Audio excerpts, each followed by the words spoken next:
Well, as you can see, it has not stopped raining. This week has been a mixed bag. You get a little sunshine, and then you get a bunch of rain, and then you get some sunshine, and you get a bunch of rain.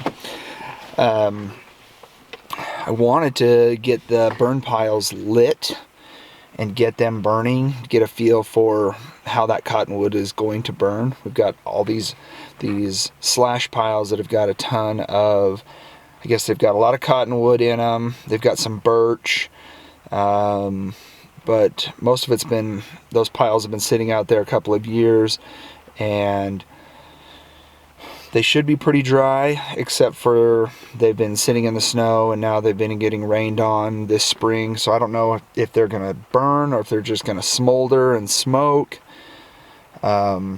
But this week it looks like it's going to dry out. They're not showing any rain in the forecast, and we might get 5 or 6 good days where we could just get all of those piles lit and do a bunch of burning and get things cleaned up. We've been spending most of our time working on pulling that hill apart, and we're generating a bunch of rocky, gravelly material that we'll use for the ballast in our road. Now, I've talked about in other videos, we've got about a mile worth of road to build in this development, we're going to end up taking out the topsoil, putting down fabric, and then filling about 12 inches of good rocky material, and then we'll put about 4 inches of road base on top of that material once it's graded in and compacted. And that should build a good solid road for heavy vehicles and trucks to drive on year round, whether it's snow or rain or summer or whatever. That should be a really good road. But then as years go on and people build houses in here and there's more and more traffic on it, it'll give them a good foundation they can add to that road. But at least they've got a solid base to work from. What else? There's just been mud, just rain and mud, and we just, like I said, we're working on tearing that hill apart. One thing that's been interesting about the hill and pulling all of that hill apart is the different soils that were in the hill. We've got a whole bunch of sand at one end. There was a ton of sand. It's which is great. We've got some culverts, and we've got utilities, and we've got a pipe to put in the ground, and to have that sandy material to bed all of our pipes in is going to be great. I mean, that's a real asset. That's a material that we're going to need on this project, is all of that sand. So that was kind of a little bit of a windfall.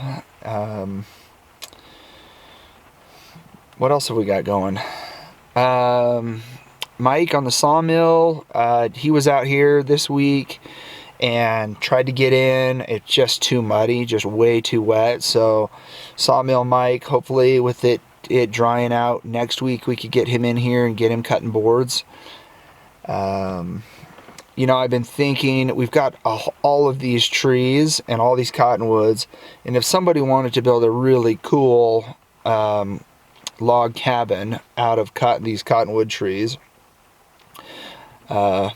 I've got the trees, they're all yours, come get them. In fact, I'll even load them for you.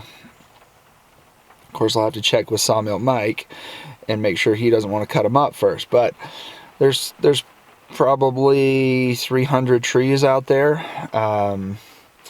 There's got to be at least 30 or 40 trees that would be great to go into a log cabin. If I had more time and I wasn't so busy, I probably would haul those 40 trees or something up to my property and set them aside so that I could do a cool log cabin down the road at some point, because I think these logs are, some of these are 30 or 36 inch diameter. They're absolutely huge, and they would make a really cool log cabin. I'm not going to be able to have those type of trees or size of trees on my property, but it would be a fun project down the road to build a log cabin out of these cottonwoods. Not that I need another project, but I've thought that would be cool to use these trees to make some kind of a cabin out of them. We've still got a lot of smaller stuff. I've had to push over some trees, and I've got some great trees to go on the sawmill when Mike gets here. It'll be fun to cut up some cottonwood, and we've got some cedars, and we've got some pine, and kind of show you what those trees look like as they go through the sawmill, and different color and patterns in the growth rings. It's kind of interesting to put all of those next to each other and take a look at them. So when somebody says cottonwood, okay, that's what a cottonwood looks like. Okay, a cedar tree, okay, that's what a cedar tree looks like. So that'll be fun. I'm excited to get Mike back up here and to start cutting some more boards.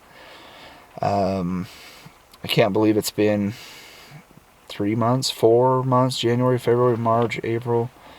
Yeah, we're going on May. I don't think Mike's been out here cutting in 4, almost 5 months. So it'll be good to get him back in here and get set up and making good use out of all of those cottonwood trees. What else have we got going? It's been interesting. We've been running this Kobelco 160 blade runner, and I've been frustrated with it. It's a great machine, but I think we may have. Well, here's what I should say. It's a fine machine. It's a great machine. I'm frustrated that it's not going as fast as I would like it to go. But I think that's mostly my frustration, and that we probably should be using a larger machine. This is a 40,000 pound machine, and we probably should be using an 80,000 pound machine. I know that probably doesn't make sense to most, but a larger machine. This thing's got 100 horsepower in it. We probably should be running something at 150 or 200 horsepower. That's got a lot more hydraulic force that would tear this rock and this hill apart and move it a lot faster. But Kobelco is a great machine, and I think this is mostly me wanting to have a larger machine that'll go faster, and expecting something out of this machine that it's not necessarily supposed to do. So maybe it's a great machine, and I'm the problem. I have unrealistic expectations for the Kobelco 160 blade runner. But it's getting it done, so I guess I can't complain too much. I'm hoping once the weather gets better that we'll be able to do some more videos and kind of introduce this machine, show off some of its capacity and capability. Because it is kind of a cool machine. It's tight radius. It squeezes in between the trees. It's got a really heavy-duty track system. I like that, especially where we're working in rocky and gravelly conditions. You want a heavy-duty track system. The bucket, the thumb, the blade, it's a great machine. I need to do some videos on this machine and kind of show you what it is about this machine, why we chose it, and why it's kind of a Swiss Army knife of excavators. What else? I need to get the grader out and get it serviced and change filters and go through it and get it ready to run, because that grader, with this road building that we've got and a mile of road and all of that material we've got to move, I'm going to be using the heck out of that road grader. So we need to do some service on that, get it up and ready to go. Right now things are so muddy that there's no sense in doing much of anything with it. It's just going to make a mess. I need things to dry out. That's kind of the report from this past week. it's been a good week. We got a lot done. We put in a lot of hours. We moved things forward.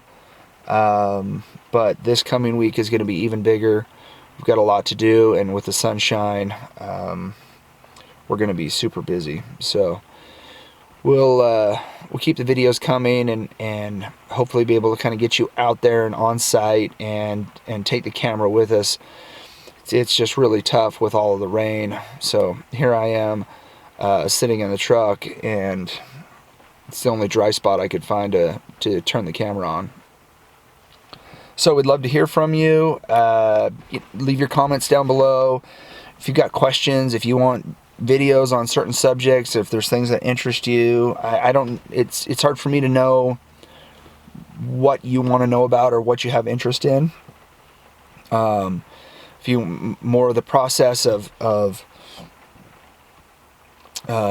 if you want to know more about the process of I don't know. This is the problem. I don't know what you want to know more about, so please leave me some comments below. If it's, hey, how do you know, what's the process for running it? How do I say this? What's the process for running it? What's the process for subdividing a large parcel? Or how do you deal with the county? Or how do you deal with the surveyor? What portion of work does the surveyor do? What portion of work does the lawyer do? What portion of work does the engineer do? Which portion of work does the health department take care of? I mean, I guess the answer is I should be sharing all of that. So, thank you for helping me answer my own question. But if there's details, or if there's something we can help you with, or information you want, either send us an email or leave us a note in the comments, and we'll try to get as much information to you as possible.